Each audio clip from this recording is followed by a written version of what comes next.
ప్రధాని నరేంద్ర మోదీ విశాఖ పర్యటన వేళ విశాఖ ఉక్కుపై పోరాటాన్ని ఉధృతం చేసింది. ఉక్కు పరిరక్షణ కమిటీ సాగర తీరానికి వస్తున్న ప్రధాని స్టీల్ ప్లాంట్ ప్రైవేటీకరణ చేసేది లేదంటూ ఓ స్పష్టమైన ప్రకటన చేయాలని పట్టుపడుతోంది. ఇందులో భాగంగా విశాఖ ఉక్కు పరిరక్షణ పోరాట కమిటీ ఆధ్వర్యంలో బైక్ ర్యాలీ నిర్వహించారు.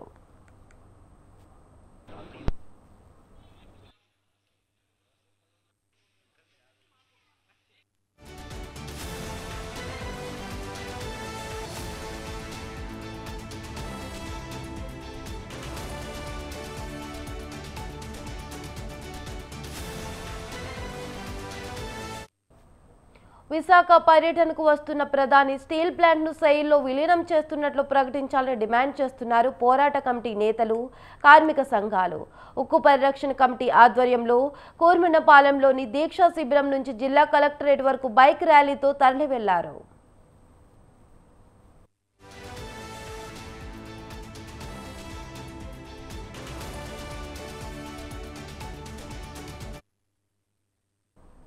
ఎట్టి పరిస్థితుల్లోనూ విశాఖ ఉక్కును ప్రైవేటీకరించవద్దని డిమాండ్ చేశారు కమిటీ నాయకులు.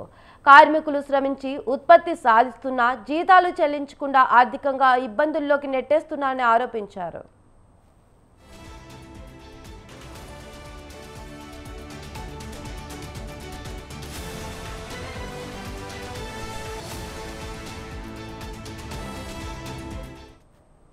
విశాఖ స్టీల్ ప్లాంట్ కు సొంత గన్లు కేటాయించాలన్న డిమాండ్ వినిపిస్తున్నారు ఉక్కు పరిరక్షణ పోరాట కమిటీ నేతలు. సొంత గన్లు ఉంటే శరవేగంగా విశాఖ స్టీల్ ప్లాంట్ లాభాల్లోకి వస్తుందని చెబుతున్నారు.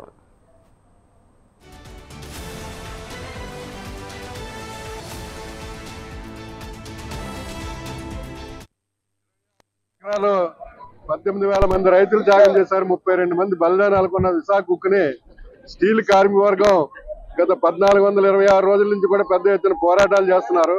ఇవాళ 7.3 మిలియన్ టన్స్ టర్న్అవుట్ చేసినటువంటి కంపెనీ భారతదేశంలో సీసోర్ స్టీల్ ప్లాంట్ ని దీన్ని అమ్మేస్తాం, మూసేస్తా ఉంటే ఇది కుదరదని చెప్పేసి ఈ పోరాటం కొనసాగుతుంది. రేపు ప్రధానమంత్రి గారు గత ఎన్నికల్లో ఎన్డీఏ కూటమి బహిరంగ విశాఖ ఉక్కుని ప్రభుత్వ రంగంలో కొనసాగిస్తామని చెప్పారు. దీనికి గన్లు కేటాయిస్తా ఉన్నారు, కానీ ఇంతవరకు చేయలేదు.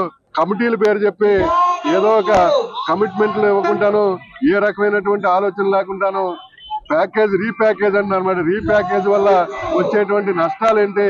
మళ్ళా ప్రైవేటీకరణకి ఒక మార్గం తప్పించి అప్పులు వడ్డీలు మళ్ళా పెరగడమే తప్పించి మేము ఏదైతే క్యాపిటల్ రీసెంటరింగ్ ఉందో అది చేయాలని చెప్పేసి, గన్నులు కేటాయించాలని చెప్పేసి పూర్తిగా విశాఖ ఉక్కుని ఉత్పత్తికి తీసుకురావాలని చెప్పేసి డిమాండ్ చేస్తున్నాం. 26,000 ఎకరాలు ఈ రాష్ట్రాన్ని బంగారు బోతలాంటి స్టీల్ ప్లాంట్ అని మోడీ ప్రభుత్వం 4 లక్షల కోట్ల విలువైన స్టీల్ ప్లాంట్ అని ఎవరికో అనుయులకి, తన అనుయులకి అంబానీ, హదానీ అలాగే పోస్కో లేకపోతే జిందాల్ అమ్మలే ప్రయత్నం చేస్తున్నప్పుడు గత 4 సంవత్సరాల నుంచి కూడా ఈరోజు ఉక్కు కార్మికులు కానీ, ప్రజా సంఘాలు కానీ, అన్ని రాజకీయ పార్టీ పెద్ద ఎత్తున పోరాడుతున్నప్పటికీ ఈ రోజు మోడీ ప్రభుత్వం ఇంకా మొండిగా వ్యవహరిస్తూ ఇంకా స్టీల్ ప్లాంట్ అమ్మేస్తాం లేకపోతే మూసేస్తామని ప్రకటనలు చేస్తున్నారు. ఒకటే చెప్తున్నాం మోడీ గారికి, ఇది ఎవరి సొత్తు కాదు, ఇది 140 కోట్ల ప్రజల ఆస్తి. ప్రాణ త్యాగాలు సాధించుకున్న స్టీల్ ప్లాంట్, రైతులు త్యాగ స్టీల్ ప్లాంట్ అని మీరు 8వ తారీఖున వస్తున్నారు కాబట్టి, విశాఖపట్నం వస్తున్నారు కాబట్టి ఈ యొక్క 4 సంవత్సరాల ఉద్యమాన్ని పులి స్టాప్ పెట్టాలి. దీని విశాఖపట్నం స్టీల్ ప్లాంట్ సేల్లో కలుపుతాం. దీనికి పూర్తి వైపు తీసుకురావడానికి పూర్తి ఉత్పత్తి కావాల్సిన 20,000 కోట్లు మేము బడ్జెట్ ఇస్తామని చెప్పి మీరు అనౌన్స్ చేయాలి. ఇప్పటికే స్టీల్ ప్లాంట్ మీరు పెట్టిన 5,000 కోట్లకి ఈ రోజు 55,000 కోట్లు ట్యాక్సులు కట్టాము. ఈ యొక్క ఆస్తిని 5,000 కోట్ల ఆస్తిని 4 లక్షల కోట్లు తీసుకెళ్ళాము మేము. కానీ మీరు కక్ష సాధింపుగా గత 4 నెలల నుంచి కూడా ఉక్కు ఉద్యోగులకు జీతాలు ఇవ్వకుండా, కాంట్రాక్ట్ కార్మికులకు జీతాలు ఇవ్వకుండా ఇబ్బంది పెడుతున్నారు. ఈ రాష్ట్రాన్ని బంగారు బోతలాంటి స్టీల్ ప్లాంట్ అని మోడీ ప్రభుత్వం